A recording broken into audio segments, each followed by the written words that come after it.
السلفية هم من كانوا على مذهب السلف الصالح من الصحابة والتابعين.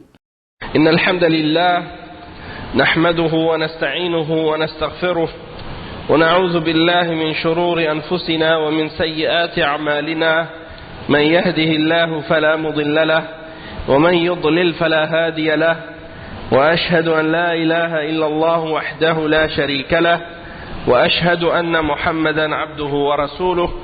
يا أيها الذين آمنوا اتقوا الله حق تقاته ولا تموتن إلا وأنتم مسلمون. يا أيها الناس اتقوا ربكم الذي خلقكم من نفس واحدة وخلق منها زوجها وبث منهما رجالا كثيرا ونساء، واتقوا الله الذي تساءلون به والأرحام إن الله كان عليكم رقيبا. يا أيها الذين آمنوا اتقوا الله وقولوا قولا سديدا يصلح لكم أعمالكم ويغفر لكم ذنوبكم، ومن يطع الله ورسوله فقد فاز فوزا عظيما. أما بعد، إن خير الكلام كلام الله، وخير الهدي هدي محمد صلى الله عليه وسلم، وإن شر الأمور محدثاتها، وكل محدثة بدعة، وكل بدعة ضلالة، وكل ضلالة في النار. أما بعد. Donc on commence aujourd'hui le parti numéro 6, le cours numéro 6 dans l'explication des conditions de la salat. Et on a expliqué au dernier cours la question de qu'est-ce qui a rapport avec le fait de couvrir al-awra, de couvrir la nudité et de couvrir ce qui est obligatoire de couvrir du corps lorsqu'on fait la salat. Et on a expliqué que pour l'homme, c'est le minimum, c'est bayna as-surrati wa ar-rukbah, c'est-à-dire à partir du nombril jusqu'au genou. Et le cheikh Abdul Muhsin al-Abbad, dans le dars, quand il l'a donné, c'est-à-dire pas dans le livre mais dans le cours enregistré, il a en même temps fait mention que ça c'est qu'est-ce qui a rapport avec le minimum, c'est-à-dire que lorsque quelqu'un par exemple il n'a pas le choix et que tout ce qu'il trouve c'est quelque chose pour couvrir entre le nombril et les genoux, s'il prie comme ça, sa prière va être acceptée. Toutefois, il a mentionné en même temps que bien entendu, c'est pas une façon de se présenter lorsqu'on vient à la mosquée en couvrant seulement ce qui est entre le nombril et les genoux. Lorsqu'on sort pour aller à la mosquée, il a mentionné que le musulman il devrait faire attention pour essayer de mettre ses plus beaux vêtements, avoir sa plus belle apparence, parce qu'il s'en va pour rencontrer son Seigneur, son Créateur. Et il a mentionné que si l'un d'entre nous allait par exemple pour rencontrer un roi ou bien quelqu'un de haut placé ou quelqu'un de très important, ou qu'il a des invités, il va faire attention pour faire attention à son apparence et mettre ses plus beaux vêtements et bien se mettre. Et donc la personne qui va à la mosquée pour rencontrer Allah subhanahu wa ta'ala pour faire sa salat, eh bien il devrait également faire beaucoup attention à son apparence et puis essayer de mettre ses plus beaux vêtements et être dans sa plus belle apparence possible. Un autre point que j'aimerais mentionner par rapport à ça, c'est en ce qui concerne la aura, il y a parfois des frères qui prient dans la mosquée et puis ils portent des pantalons serrés qui montrent la forme du corps. Et ça c'est quelque chose qui peut faire en sorte que la prière soit batila, c'est-à-dire que la prière soit pas valable. C'est-à-dire si quelqu'un porte des vêtements qui décrivent le corps et la aura, alors dans ce cas-là la prière elle ne sera pas valable. Donc il faut que les vêtements soient amples. Et il y a parfois des frères qui prient avec des vêtements qui sont trop courts, comme par exemple ils vont faire la prière avec un pantalon, lorsqu'ils font le sujoud, le pantalon il descend et puis le chandail qu'ils portent ou bien le haut qu'ils portent, un pull ou quoi, eh bien ce pull là il ne couvre pas le bas du corps. Donc qu'est-ce qui arrive, c'est que quand ils se prosternent ou quand ils se penchent, eh bien on voit apparaître leur aura et leur nudité. Donc ça c'est quelque chose qui est totalement inacceptable. pour le musulman. Et quelqu'un ne peut pas prier comme ça dans la mosquée, puis venir à la mosquée, puis prier devant ses frères comme ça, et les gens qui sont derrière lui voient ces choses-là. C'est pas vraiment quelque chose de correct. C'est pas quelque chose d'acceptable. Donc ça c'est un point. Et si c'est le cas par rapport aux hommes, qu'ils viennent à la mosquée parfois avec des pantalons serrés, des jeans ou des choses comme ça, alors que dire des femmes? Et pour les femmes, c'est encore plus grave. Que tu vois des sœurs qui rentrent dans les mosquées ou dans les salles de prière avec des pantalons, elles ne portent pas de hijab, et puis elles vont rentrer dans les salles de prière habillées comme ça, pas de voile, pas de hijab, pas de djilbab, juste avec des pantalons et les cheveux dans les airs. Et puis elles rentrent, elles vont faire leur prière, puis après ça, elles sortent. Et bon, peut-être quand elles rentrent à l'intérieur de la musalla ou de la mosquée, elles vont porter quelque chose à l'intérieur comme un djilbab pour faire la prière, puis après ça, elles l'enlèvent pour sortir. Mais cette attitude-là ou ce comportement-là, c'est pas une attitude ou un comportement islamique. Ça c'est un comportement qui est hypocrite en réalité. C'est comme si quelqu'un qui il pratique sa religion seulement quand il rentre dans la mosquée. Puis quand il sort de la mosquée, eh bien, c'est comme s'il dit, c'est pas grave si je désobéis à Allah. Comme si l'adoration et l'obéissance d'Allah, c'était seulement obligatoire quand on est à la mosquée. Puis lorsqu'on est dehors, à l'extérieur de la mosquée, on a le droit de désobéir à Allah, de transgresser ses ordres et ses ordonnances et les obligations qu'il nous a ordonné de respecter. Donc ça montre de la part de la personne qui agit ainsi qu'elle a peu de respect pour les interdictions d'Allah subhanahu wa ta'ala et les règles que Allah subhanahu wa ta'ala a révélées dans le Coran et par la sunna de son messager sallallahu alayhi wa sallam. Donc comment une femme qui a vraiment la foi en Allah subhanahu wa ta'ala peut se permettre d'agir de cette manière? Que quand elle sort dehors, elle enlève son voile. Quand elle rentre dans la mosquée, elle se met devant Allah subhanahu wa ta'ala pour prier, elle se couvre. Puis quand elle sort, elle l'enlève devant les hommes. Est-ce qu'elle craint plus les hommes que Allah subhanahu wa ta'ala? Est-ce qu'elle n'a pas peur de se tenir au jour de la résurrection devant son Créateur et que Allah subhanahu wa ta'ala lui pose la question: qu'est-ce qui t'a amené à enlever ton hijab devant les gens? Est-ce que tu avais peur des gens plus que de moi? Est-ce que tu craignais les hommes plus que moi? Qu'est-ce qu'elle va répondre à Allah subhanahu wa ta'ala, cette femme qui agit de cette manière? Est-ce qu'elle pense que elle va s'en sortir aussi facilement que ça? Donc il faut vraiment qu'elle prenne conscience que sa manière d'agir et sa façon d'agir, c'est un comportement qui est complètement inacceptable, contraire à la religion d'Allah. Et la même chose pour les hommes, la même chose pour les femmes, ils doivent respecter les ordres d'Allah, qu'ils soient dans la mosquée ou à l'extérieur de la mosquée, qu'ils soient dans un pays musulman ou à l'extérieur d'un pays musulman. Ils ne doivent pas avoir peur de qu'est-ce que les koufars vont dire d'eux. Ah, mais regardez comment elle est habillée, pourquoi elle se voile, pourquoi elle porte le djilbab, pourquoi elle se couvre correctement. Puis il y en a des musulmans qui, parmi les hizbiyin, ils encouragent ce comportement-là. Et puis ils disent: ah, mais c'est pas grave, on n'est pas dans un pays musulman, si la sœur au moins elle vient faire la prière, c'est déjà bien. Ça, cette attitude-là, c'est pas l'attitude qui est correcte pour un musulman, de toujours voir les choses par rapport au minimum, de se dire par exemple: ah, mais au moins elle fait ça, elle pourrait faire pire. Non, au contraire, on devrait s'encourager à être meilleur et à dire: bon, elle fait ça, mais on fait ça maintenant, mais on pourrait faire mieux que ça, on fait pas assez. Elle porte le foulard sous ses cheveux, mais ça c'est pas correct islamiquement. Il faut qu'elle porte son djilbab pour couvrir tout son corps au complet lorsqu'elle sort de chez elle.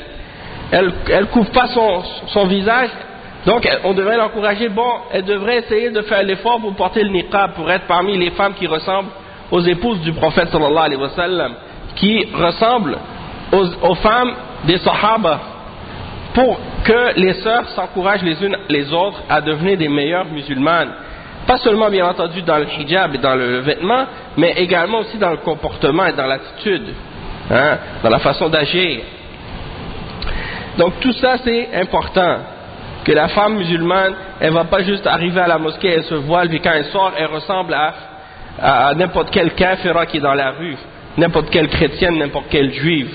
Hein, elle veut pas se distinguer des mécréantes.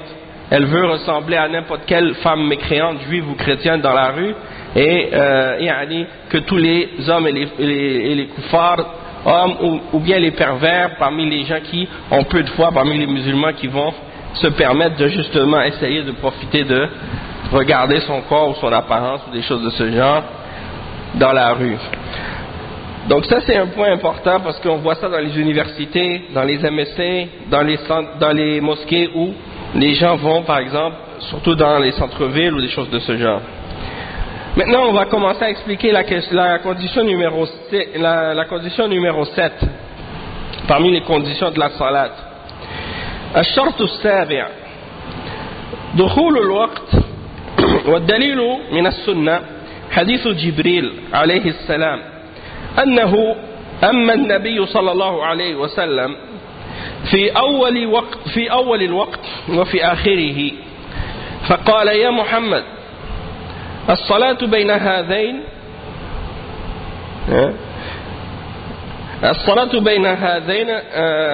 هذين الوقتين وقوله تعالى إن الصلاة كانت على المؤمنين كتابا موقوتا أي مفروضا في أوقات. ودليل الأوقات قوله تعالى أقم الصلاة لدلوك الشمس إلى غسق الليل وقرآن الفجر إن قرآن الفجر كان مشهودا. Donc le cheikh Mohammed ibn Abdul Wahhab, il mentionne comme 7e condition le fait que pour que la prière soit valable, il faut que le temps de cette prière-là soit entré. Si quelqu'un fait la prière avant que le temps de la prière soit entré, cette prière-là ne sera pas valable. Et ça, il y a une preuve de la sunna, il y a plusieurs preuves, mais ça c'est une preuve parmi les preuves que le cheikh a mentionné, que le prophète sallallahu alayhi wa sallam a eu la visite de Jibril alayhi salam, et Jibril a dirigé le prophète sallallahu alayhi wa sallam en prière. Donc le prophète sallallahu alayhi wa sallam suivait la prière de Jibril, et les sahaba priaient derrière le prophète sallallahu alayhi wa sallam. Et Jibril les a dirigés donc dans la prière. Et Jibril a prié donc avec eux, a prié avec le prophète sallallahu alayhi wa sallam au début du temps et à la fin de ce temps. Et il leur a dit, la prière que vous devez faire, elle est obligatoire entre ces deux temps-là. Okay. Donc pour qu'ils sachent que la prière, elle a été ordonnée dans des temps bien spécifiques, dans des échéances de temps, et Jibril a fait savoir au prophète sallallahu alayhi wa sallam que la prière elle a un début puis elle a une fin, puis que tu peux faire cette prière là au début de son temps et tu peux la faire à la fin. Et il mentionne également une autre preuve qui est le verset 103 dans Surat An-Nisa. Et ce verset-là dit Inna salata kanat ala al-mu'minina kitaban mawquta, c'est-à-dire la prière pour les croyants, c'est la prière a été déterminée dans des temps bien spécifiques pour les croyants. C'est-à-dire qu'elle a été ordonnée à des moments bien précis dans la journée. Et la preuve de ces temps-là, c'est dans plusieurs versets, dont le verset suivant qui est le verset 78 dans Surat Al-Isra. Allah subhanahu wa ta'ala, il dit donc établir la salat au déclin de l'iduluki shamsi ila rasaqil layl, au déclin du soleil jusqu'à la noirceur de la nuit. Et la prière de Fajr, certes la prière de Fajr elle est assistée, c'est-à-dire il y a des anges qui viennent pour y assister et pour écouter sa récitation, et qui viennent comme témoins pour cette prière-là. Donc ça veut dire que ça c'est la mention de certains temps des différentes prières de la journée, et il y a d'autres versets qui mentionnent d'autres temps aussi.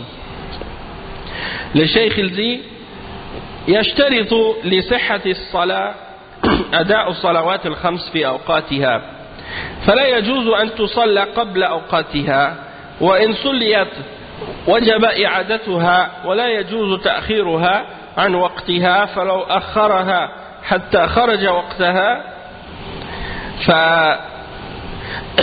حتى خرج وقتها فإن كان لنوم لا تفريط معه أو نسيان قضاها ولا إثم عليه وإن كان لغير ذلك أثم وقضاها. Donc le cheikh il explique que la condition donc pour que la prière soit valable, c'est que la prière soit faite, les 5 prières obligatoires par jour soient faites dans leur temps. Et le cheikh il dit qu'il n'est pas permis qu'on prie une prière avant son temps. Et si on prie une prière avant son temps, alors il est obligatoire de la refaire. Et il n'est pas permis non plus de retarder une prière, de la faire sortir de son temps. Donc il n'est pas permis de retarder une prière et de la faire sortir de son temps. Et si quelqu'un laisse sortir une prière de son temps, donc si c'était à cause d'un sommeil dans lequel il n'y a pas de négligence, ou bien par oubli, qui n'est pas dû à une négligence, alors dans ce cas-là, il a juste à faire sa prière lorsqu'il s'en rappelle ou lorsqu'il se réveille, et puis il n'a pas de péché dans ce cas-là. Tandis que si il a dépassé le temps de la prière parce qu'il a été négligent, et que c'est de sa faute, alors dans ce cas-là il y a un péché et il doit refaire cette prière qu'il a manquée. Le cheikh il dit ensuite وحديث إمامة جبريل النبي صلى الله عليه وسلم في يومين جاء عن جماعة من الصحابة منهم ابن عباس وجابر وهو عند أبي داود والترمذي وانظر التعليق على حديث 3081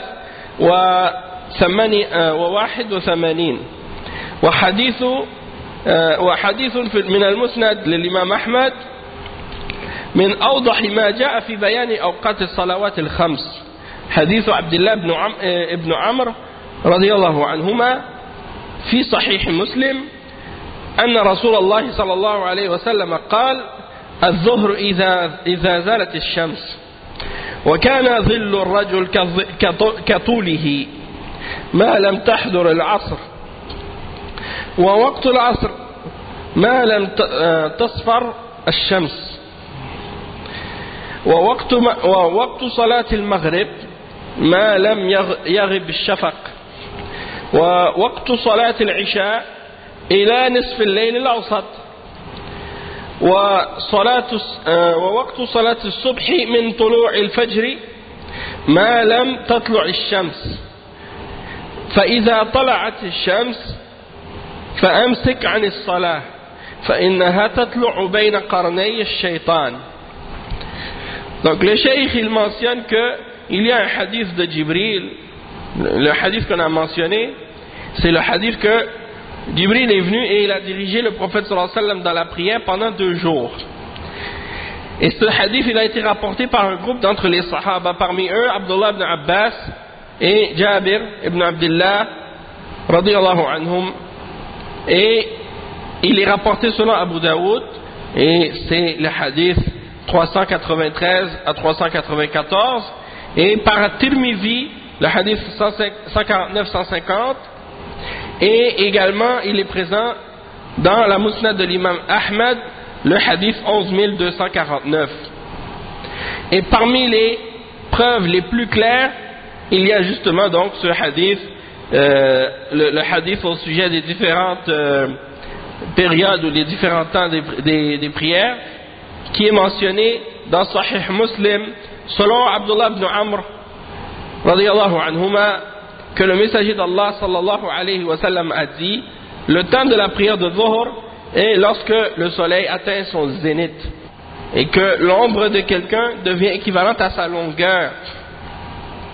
Donc ça c'est la limite. Donc c'est à partir du zénith jusqu'à ce que l'ombre de quelqu'un devienne comme sa longueur, ou comme sa hauteur plutôt, et tant que le Asr n'est pas arrivé. Puis le Asr commence à partir du moment où termine la prière de Dhuhr, c'est-à-dire à partir du moment où l'ombre de la personne dépasse sa longueur ou sa hauteur, et jusqu'à ce que le soleil devienne jaune. Lorsque le soleil commence à devenir jaune, c'est-à-dire lorsqu'il descend et qu'il devient plus jaune, alors là ça indique que le temps de la prière de Asr approche sa fin, jusqu'au coucher de soleil. Puis après la prière de Maghrib, c'est lorsque le soleil se couche, c'est-à-dire lorsque le disque du soleil a dépassé l'horizon. Et le temps de la prière de Isha, c'est jusqu'à ce que jusqu'au milieu de la nuit, Et en ce qui concerne le début de la prière de Isha, bon, dans ce hadith-là, c'est pas mentionné, mais il y a d'autres hadiths qui le mentionnent. Et il dit donc que Ma lam tatlu' ash-shams, en ce qui concerne l'aube, eh bien c'est la prière de Subh, c'est lorsque l'aube se lève jusqu'à ce que se lève le soleil. Et lorsque le soleil se lève, retiens-toi de prier, parce qu'elle se lève entre les deux cornes du shaitan. Donc quand le soleil se lève, quelqu'un doit s'abstenir de prier jusqu'à ce que le soleil se soit élevé un peu plus haut dans le ciel. Ensuite, le cheikh il explique la 8e condition, qui est la dernière, donc qui est l'avant-dernière. Il dit والشرط الثامن استقبال القبلة والدليل قوله تعالى قد نرى تقلب وجهك في السماء فلنولينك قبلة ترضاها فول وجهك شطر المسجد الحرام وحيث ما كنتم فولوا وجوهكم شطره. Donc le cheikh il dit que la condition numéro 8, pour que la prière soit valable, il faut que quelqu'un soit dans la direction de la Qibla. Et la preuve de ça, c'est le verset 144 dans Surat Al-Baqarah. Allah subhanahu wa ta'ala, il mentionne ce qui signifie nous te voyons tourner le visage en tous sens dans le ciel. Nous te faisons donc orienter vers une direction qui te plaît. Tourne donc ton visage vers la mosquée sacrée. Et où que vous soyez, tournez-y vos visages. Donc ça c'est le verset qui parle de justement qu'est-ce qui a rapport avec la Qibla. Et le fait que c'est une obligation de se tourner dans la direction de la Qibla, c'est-à-dire vers la Kaaba. Ensuite le cheikh il dit ويشترط في أداء الصلوات أن تكون إلى جهة القبلة وهي الكعبة المشرفة. Donc il faut que quelqu'un se dirige vers la Kaaba. Ça c'est une condition. فإن كان في حضر أو كان لديه من يخبره بجهة القبلة وجب عليه السؤال عن جهتها ولا يجوز له أن يصلي باجتهاد منه ولديه من يخبره. Donc le cheikh il dit que si quelqu'un est dans une ville où il est résident, ou bien que il est quelque part où quelqu'un peut l'informer de la direction de la Qibla, il est obligatoire pour lui de poser la question au sujet de la direction. Et il n'est pas permis pour lui de prier en faisant l'ijtihad alors qu'il a la possibilité de poser la question à quelqu'un qui peut l'informer. Et en particulier ça c'est dans les pays musulmans. Tandis que bien entendu si c'est quelqu'un qui est dans un pays non musulman, il ne peut pas toujours trouver quelqu'un à qui demander dans la rue, à n'importe quel moment, ou dans des endroits publics. Hein? Donc dans ce cas-là, c'est un verdict différent. La personne peut faire un effort pour essayer de trouver la qibla de son mieux, si elle n'a pas d'autres moyens. Et puis, si elle trouve, tant mieux. Sinon, elle a fait son effort. Hein? Mais le cheikh il explique, il dit فإن صلى وكان إلى غير جهة القبلة وجب عليه الإعادة. أما إن كان في سفر فإنه يجتهد في معرفة جهتها.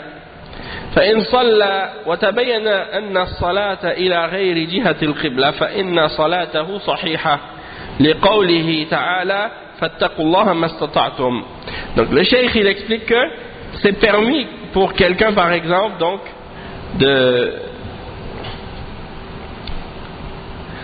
si par exemple il est en voyage, il fait un effort pour trouver la bonne direction. Il est dans un endroit qu'il ne connaît pas. Si tu es chez toi par exemple, dans ton pays, dans ta ville, tu connais la direction.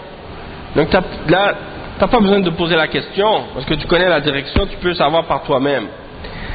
Sauf que si par exemple tu es dans un endroit où tu ne connais pas la place, mais que c'est un pays musulman, et qu'il y a des mosquées partout, tu peux demander à n'importe quelle personne dans la rue.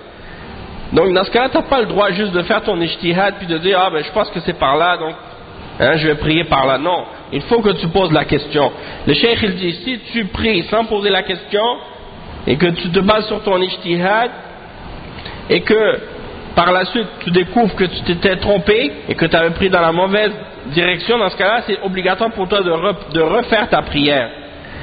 Toutefois, si tu es dans un voyage et que tu es dans un autre pays que tu ne connais pas, et qu'il n'y a pas de musulmans, il n'y a personne qui peut te renseigner au sujet de la qibla, et que tu fais ton effort pour essayer de trouver la direction, et que tu pries de cette façon-là, puis qu'après avoir prié, tu réalises que tu t'étais trompé de direction, dans ce cas-là, ta prière elle est valable, et tu n'as pas besoin de la refaire, parce que tu as fait ton possible à ce moment-là. Et donc, Allah subhanahu wa ta'ala dit dans le Coran, fattaqullaha mastata'tum, c'est-à-dire craignez Allah comme le plus que vous êtes capable, selon votre capacité. Et ça c'est le verset 16 dans Surat At-Taghabun. Le cheikh il dit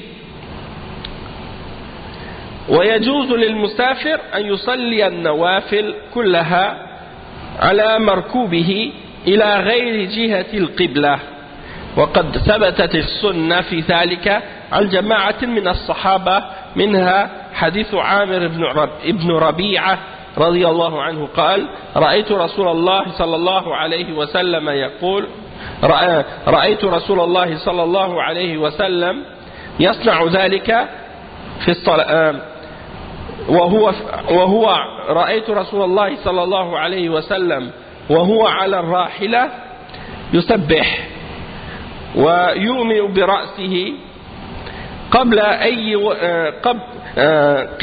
أي وجه توجه ولم يكن رسول الله صلى الله عليه وسلم يفعل ذلك في الصلاة المكتوبة رواه البخاري. Donc le cheikh il explique que le voyageur c'est permis pour lui de faire les prières volontaires surérogatoires sur sa monture, peu importe la direction dans laquelle il se dirige, même si c'est une direction autre que la qibla, parce que c'est rapporté dans la sunna de façon authentique, et c'est rapporté d'un groupe d'entre les sahaba. Parmi ces hadiths-là, le hadith de Amir ibn Rabi'a radiyallahu anhu, qui est rapporté par Al-Bukhari et Muslim, qui dit que il a vu le prophète, le messager d'Allah sallallahu alayhi wa sallam sur sa monture en train de faire le tasbih, et il faisait les mouvements de la prière avec sa tête, en bougeant sa tête, et il se tournait, c'est-à-dire il se tournait pas dans la direction de la qibla, il restait dans la direction dans laquelle il était, peu importe dans la direction dans laquelle il se dirigeait, il priait cette prière volontaire sans que ce soit nécessairement en direction de la Qibla. Puis il a dit, et le messager d'Allah sallallahu alayhi wa sallam ne faisait cela que pour les prières surérogatoires, c'est-à-dire celles qui ne sont pas obligatoires. Donc ça c'est dans Al-Bukhari le hadith 1097 et dans Sahih Muslim le hadith 701. Et dernièrement justement j'ai lu peut-être avant hier une fatwa de Lajnatud Da'ima au sujet de la prière dans l'avion. Lorsque les gens sont dans l'avion, est-ce que quelqu'un a le droit de prier par exemple assis sur son siège d'avion?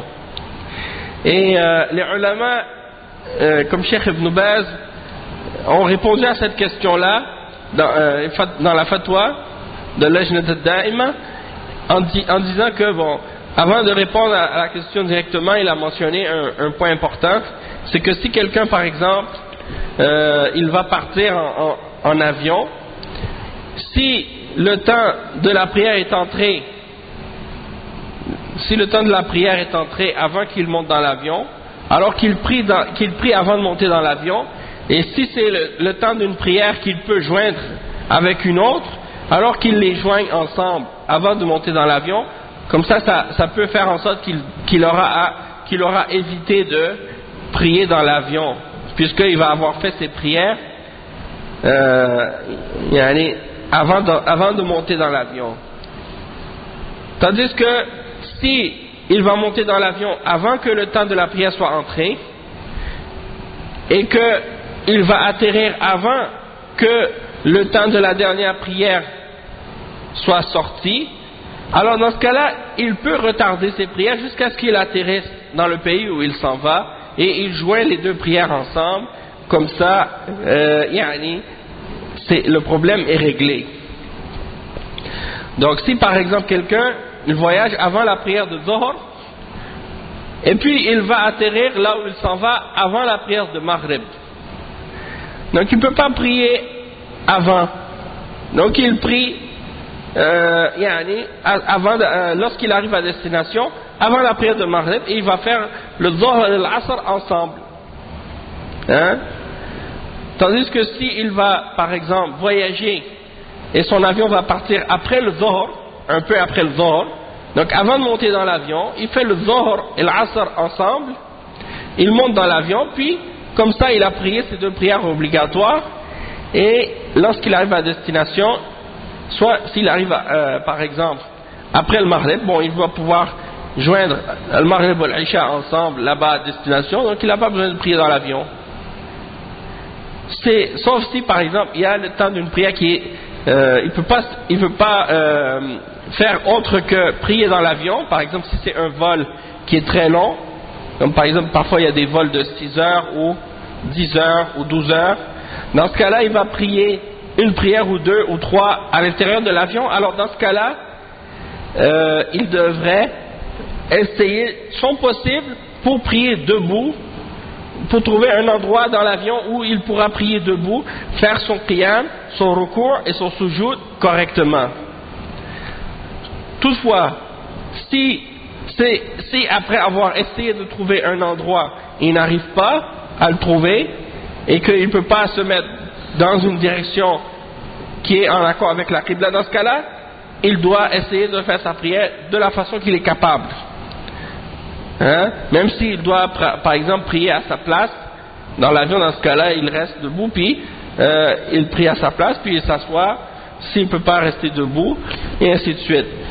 La yukallifullahu nafsan illa wus'aha. Mais il faut vraiment suivre ces étapes-là, dans le sens que il faut essayer de trouver une possibilité, et puis après s'il n'y a vraiment pas de possibilité, dans ce cas-là tu fais ce que tu peux, et Inch'Allah ce sera correct. Donc ça c'était la clarification et l'explication au sujet de la prière dans un avion. Donc ensuite donc le cheikh qu'est-ce qu'il explique? Il dit وإذا أراد المسافر النافلة على الدابة استقبل القبلة عند دخوله فيها ثم توجه إلى أي جهة يريد لحديث أنس بن مالك رضي الله عنه عند أبي داود أن رسول الله صلى الله عليه وسلم كان إذا سافر فأراد أن يتطوع استقبل بناقته القبلة فكبر ثم صلى حيث وجهه ركابه. قال الحافظ ابن حجر في البلوغ وإسناده حسن. وقال شيخنا الشيخ عبد العزيز بن باز رحمه الله في حاشيته عليه وهو كما قال المؤلف رجاله ثقات لا بأس بهم، وبذلك يكون هذا الحديث مخصصا للأحاديث الأخرى المطلقة في استقباله صلى الله عليه وسلم جهة سيره في السفر. Donc le cheikh explique qu'il y a un point par rapport au fait que, qu'est-ce qu'on a mentionné auparavant, au sujet de prier dans la prière surérogatoire, de prier dans la prière surérogatoire quand on est sur la monture, c'est que le cheikh il explique que si le voyageur il est sur sa monture et puis qu'il veut faire une prière surérogatoire, dans ce cas-là, qu'est-ce qu'il fait? Il se place dans la direction de la Qibla en premier, quand il veut rentrer dans la prière, comme commencer sa prière, puis ensuite, il peut se tourner dans n'importe quelle direction qu'il veut pour la suite, pour le reste de la prière. C'est pas grave. L'important c'est que lorsqu'il débute la prière, il soit dans la direction de la Qibla. Ça c'est rapporté dans un hadith selon Anas ibn Malik radiyallahu anhu, selon Abu Daoud, le hadith 1225. Il dit que le messager d'Allah sallallahu alayhi wa sallam, lorsqu'il était en voyage et qu'il voulait faire une prière surérogatoire, il se tournait avec sa monture en direction de la Qibla, puis il faisait le takbir, puis il priait par la suite le reste de sa prière, peu importe dans la direction dans laquelle il se dirigeait. Et Al-Hafiz ibn Hajar, il a dit dans Bulugh al-Maram que cette chaîne de transmission là, elle est authentique, elle est bonne, Hassan. Et il dit, notre cheikh, le cheikh Abdul Aziz ibn Baz, il a dit dans son commentaire au sujet de cette parole, dans le volume 1, la page 176, il dit, et c'est comme le Hafiz ibn Hajar l'a dit, c'est-à-dire les rapporteurs de ce hadith sont tous fiables, donc il n'y a pas de problème avec ce hadith-là, et donc ainsi ce hadith vient spécifier et rajouter donc une clarification aux autres hadiths qui sont mentionnés sans le détail de s'orienter vers la Qibla pour le début de la prière durant le voyage. Donc ça c'est ce qui est mentionné au sujet donc de la condition numéro 8. Et maintenant la dernière condition de la prière qui est mentionnée par le cheikh ici, c'est قوله الشرط التاسع النية ومحلها القلب والتلفظ بها بدعة والدليل حديث إنما الأعمال بالنيات وإنما لكل امرئ ما نوى. C'est-à-dire que la condition numéro 9, c'est la condition de l'intention. Et l'endroit où cette intention-là doit être, c'est dans le cœur. Et de prononcer l'intention à haute voix, c'est une innovation. Quelqu'un ne doit pas prononcer l'intention qu'il a de faire quelque chose. Et la preuve de ça, c'est dans le hadith du prophète sallallahu alayhi wa sallam, innama al-a'malu bin-niyat, c'est-à-dire les actions ne valent que selon leurs intentions. Le cheikh Abdul Muhsin al-Abbad hafizahullah, il dit النية في الصلاة وغيرها من العبادات شرط لا تصح الصلاة بدون نية لقوله صلى الله عليه وسلم إنما الأعمال بالنيات أخرجه البخاري ومسلم. والنية يكون التمييز بين فرض وفرض وفرض ونفل وقد تقدم عند ذكر شرط النية من شروط الوضوء أنه لا يجوز تلفظ الإنسان بما نواه إلا في مناسك الحج فيجوز أن يتلفظ بما نواه فيقول لبيك عمرة أو لبيك حجا أو لبيك عمرة وحجا. Donc le cheikh il explique que l'intention dans la salat et dans les autres adorations c'est une condition, c'est toujours une condition dans les adorations. Et donc la prière elle ne peut pas être acceptée sans l'intention. Parce que le prophète sallallahu alayhi wa sallam a dit que les actions ne valent que selon leurs intentions. C'est rapporté par Al-Bukhari, le hadith numéro 1, et par l'imam Muslim, le hadith 1907. Et donc le cheikh il dit que l'intention, elle doit être dans le but de faire une distinction entre une obligation et une autre, et dans le but de distinguer entre l'obligation et la prière volontaire surérogatoire. Et on a parlé de ça, on a parlé de l'intention lorsqu'on en a mentionné, ou lorsqu'on a parlé au sujet des conditions du wudu, et on a expliqué qu'il n'est pas permis à quelqu'un de prononcer son intention à haute voix ou de la dire, excepté, le cheikh dit excepté dans les rituels du hajj. Alors il dit dans ce cas-là c'est permis de mentionner, de dire ce que tu as l'intention de faire, comme par exemple labbayka umrah ou labbayka hajjan wa umrah ou labbayka hajjan ila akhiri. Et en réalité ici, bon, il y a certains ulama qui mentionnent, j'ai entendu ça de la part de certains ulama, que lorsqu'on dit labbayka umrah, lorsqu'on part pour commencer notre umrah ou notre hajj ou ainsi de suite, et qu'on dit labbayka umrah ou labbayka hajjan, ça c'est pas une intention qu'on prononce en réalité, mais que ça fait partie des rituels du hajj de le prononcer, pas parce que c'est l'intention lui-même. D'accord? Donc ça fait partie des indications des rituels du hajj. Non, mais c'est le seul cas dans lequel on dit à haute voix ce qu'on va faire. Tandis qu'il y a des gens de bid'a qui font, ou bien des gens ignorants qui prononcent leur intention avant chaque prière. Lorsqu'ils vont faire une prière obligatoire, ils vont commencer avant de prier, ils vont dire bon, j'ai l'intention de faire 4 rak'at de prière obligatoire de la salat al-asr dans cette mosquée en me tournant vers la qibla et ainsi de suite. Et ils mentionnent ça à haute voix.